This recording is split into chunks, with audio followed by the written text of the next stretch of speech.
Hey skiers, I'm Jeff from skiessentials.com. Welcome to our 2024 ski test. Today we're talking about the Atomic Maverick 88 Ti. This is an awesome ski. Pretty darn sure this will be the third year for the Maverick 88 Ti.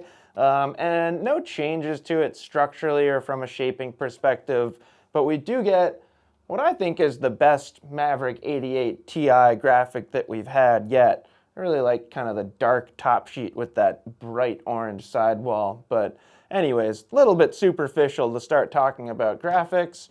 My main opinions of this ski are it is a really fun ski. It is very strong as an all-mountain ski, but it has a touch of versatility to it too. And I think it's very fair to say that it has been somewhat lost in a sea of 88 to 90 underfoot all-mountain skis with metal. There are a lot of them. There are some heavy hitters in that category, skis that have been around for decade or decades, and it's hard to kind of break into that category. But I do think that Atomic has carved out a nice little niche for this ski, and I think there are a lot of people that would benefit from choosing it. I do think, you lose a little bit of firm snow precision compared to like a Kendo or a Brahma or something like that. But what you lose in, say, precision or carving precision, you definitely gain in off-piste capabilities. So pretty darn cool. Atomic builds these impressively light considering there is metal in the ski. So we get a lightweight wood core, and then we do get Titanal laminates in these Maverick Ti models.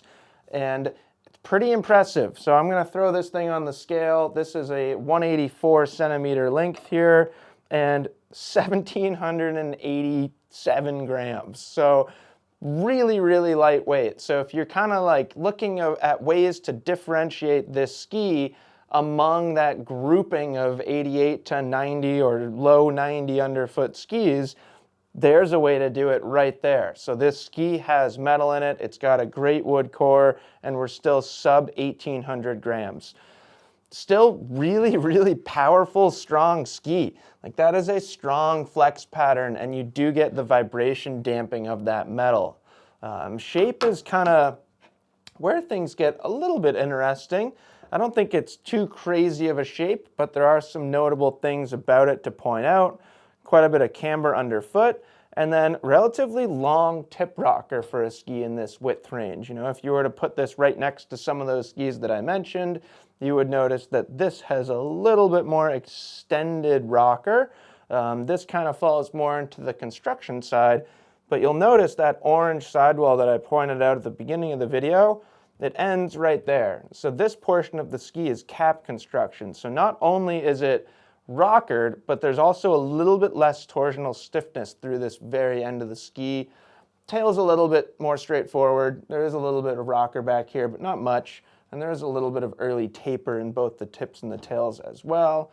And then a key element to this ski is Atomic's Horizon Tech. So we looked at the length of the tip rocker, the fact that it's cap construction, and then you also add in this beveling to the base that we've talked about with Atomic skis for years and years now, but there is no Horizon Tech in the tail. So basically what's happening here is you're getting a powerful, strong all-mountain ski, great edge grip, great vibration damping, great stability at speed, all that stuff. It checks all the boxes. It might not be the best in those categories, but it's near the top. It's close enough to the top that there's not going to be too many skiers that won't find enough power in the Maverick 88 Ti. I'd say I'm one of those skiers. I find plenty of power in the Maverick 88 Ti. It is a suitably strong ski for me, absolutely. Like I don't really ever feel like I need more ski than this.